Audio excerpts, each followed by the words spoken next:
'അസ്സി' എന്ന് പറയുന്ന സിനിമ എന്ന് പറയാൻ പറ്റില്ല. ഒരു റിയാലിറ്റി കാണുന്ന ഫീലാണ് നമുക്ക് നൽകുന്നത്. ഈ സിനിമയുടെ ഓരോ 20 മിനിറ്റിലും സ്ക്രീൻ റെഡ് കളറാവും. അതായത് ഓരോ 20 മിനിറ്റിലും ഒരു റേപ്പ് കേസ് റിപ്പോർട്ട് ചെയ്യപ്പെടുന്നുണ്ട് എന്നാണ് ഈ സിനിമ പറയുന്നത്.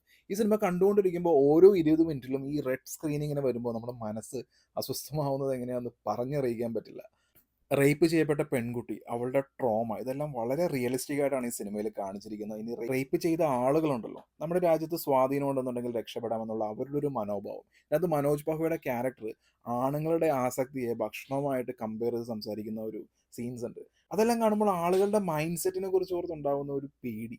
പിന്നെ ഇതിനകത്ത് വരുന്ന ക്യാരക്ടേഴ്സ് എല്ലാം വളരെ റിയലിസ്റ്റിക് ആയിട്ട് kids are not kids anymore എന്നുള്ള വളരെ പവർഫുൾ ആയിട്ടുള്ള ഹാർട്ട് ഹിറ്റിംഗ് ആയിട്ടുള്ള ഒരുപാട് കാര്യങ്ങൾ ഈ സിനിമ സംസാരിക്കുന്നുണ്ട്. ആക്ച്വലി 'അസ്സി' എന്ന് പറയുന്ന ഈ സിനിമ ഒരു സിനിമയായിട്ട് ഒന്നും കാണാൻ പറ്റില്ല. നമ്മൾ കാണുന്നത് 2, 2.5 മണിക്കൂറുള്ള പക്കാ റിയാലിറ്റി നമ്മുടെ രാജ്യത്ത് നടക്കുന്നതാണ്.